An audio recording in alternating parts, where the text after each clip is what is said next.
the world? There are 3 surprising stories from where we live on tonight's Inside Out.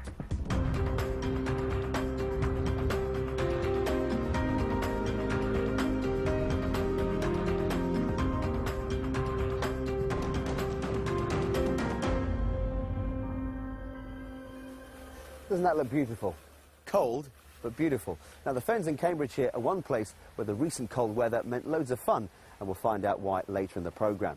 Now, that snow and ice caused thousands of schools to keep their gates shut at the start of the new term. But do they really need to close? And is the decision made too early? Well, Joel Mapp has been to Essex to see if there's a better way for schools to cope with the snow.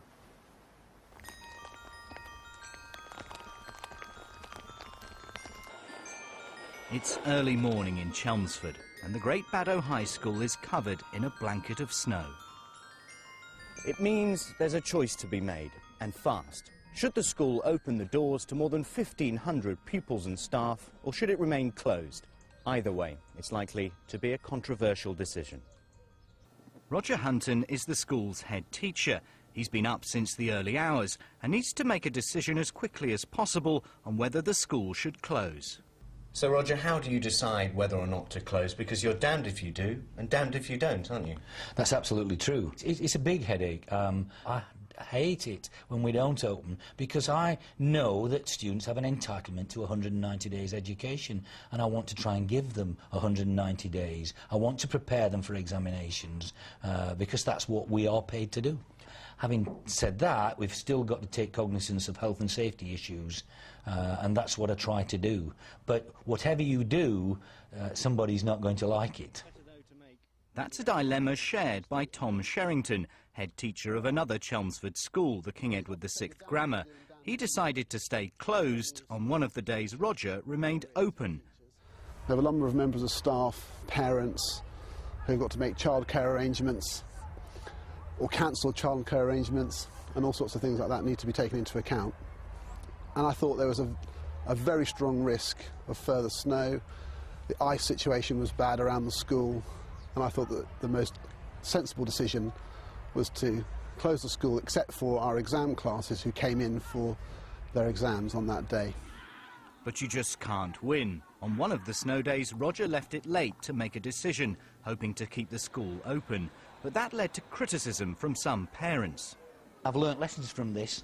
From now on in, I am going to say that by 7:15 I will make the decision. If there's one other secondary school open and I think I can get in, we will open. If nobody else is open, I'm not going to be the only one left standing. Knowing now what I know about some colleagues and some parents who couldn't make it in, I think it was the right decision. And we have had feedback from parents saying they were grateful for the early notice, and actually they appreciated that, even though they know it was a risk that the situation could have improved overnight. There's been a lot of talk during the whiteout that schools aren't allowed to open in the snow because of health and safety rules. Well, we've spoken to the Health and Safety Executive, and they say that just isn't the case. They referred us to the Department for Children, Schools and Families.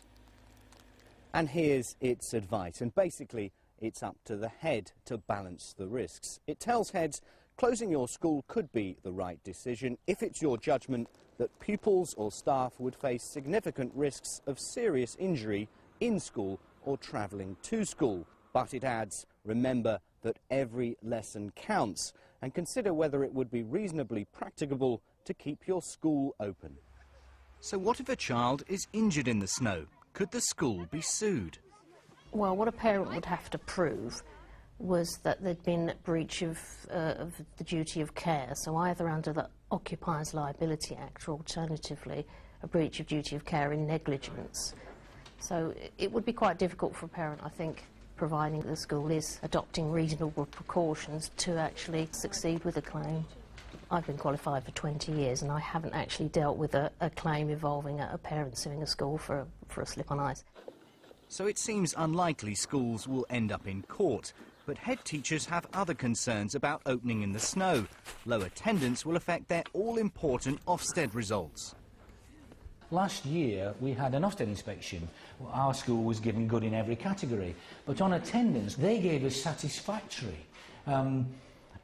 I opened on snow days, so my absenteeism was much higher on those days. If I'd have closed, my attendance overall would have been up, and maybe I would have got a good. So it's in the back of my mind. So, you know, my question is, why are national strategies, which is coming from the government, penalising the school when it opens on a day like today, when I wouldn't be penalised if I was closed? I'm being penalised for opening, and that surely can't be right. How do you feel about that? I feel very angry about it. It's just ridiculous.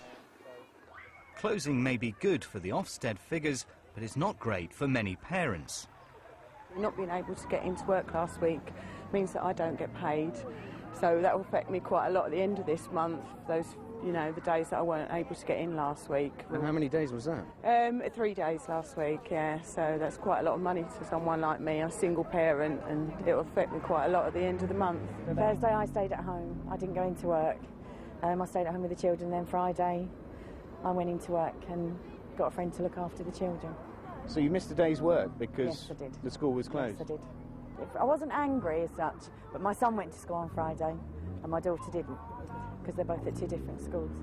I think it's wrong to just give up because the weather's bad. If you lived in Russia, you would go to school and wouldn't think anything of it. At one point during the severe weather, more than 2,000 schools in the east were closed. 500,000 children had to stay at home. Some politicians are now saying parents should have much more of a say in whether a school stays open. Do you think more schools should have stayed open? Ultimately, that decision has to be down to the head teacher and the governing body in each school, but certainly there were schools in Essex in communities that were closed. We had a situation in one community where 3 secondary schools were closed on a day where there was literally only an inch or two of snow, and virtually every primary school in that community was open. Now, local businessmen whose staff weren't able to get in because they had to provide childcare at short term, and parents are saying to me, you know, why was that the case? Why were those secondary schools closed and the primary schools weren't? Head teachers have been telling us, though, that when they do stay open in snow, their absenteeism statistics are affected. That's a major concern for me, and I think it is quite ridiculous that if a school decides to stay open, it may suffer in terms of its Ofsted scoring because its attendance rate will obviously drop because some parents will decide that it's perhaps too dangerous to get their kids into school, particularly in rural areas. And I've today written to the Department of Education setting out a request that we ignore periods of bad weather like this in terms of setting attendance. One idea to keep schools open is for teachers to attend their nearest school. But that's been criticised because of the time it would take to make essential criminal record checks. But Stephen Castle says there could be a way around it. It should be quite simple for a school to check with another school if a teacher's coming in, and it could be a standing arrangement, for instance, where those qualifications are checked in advance, and a quick check that morning to make sure they're still employed by the other school will make sure that we're getting teachers in the classroom. And it may not be teaching the full curriculum, but frankly I think it's much better and much safer for kids to be in school in a controlled environment rather than out on the streets on snowy, icy roads, perhaps without adult supervision. How difficult a decision is it for a head teacher? It's incredibly difficult.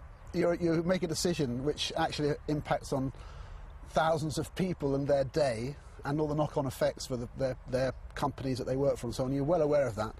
It's an incredibly difficult decision and you have to just do the best you can. Back at Great Baddow High School, Roger Hunton has come up with an idea to solve the snow problem. He says days lost because of snow could be made up by pupils coming into school during the holidays.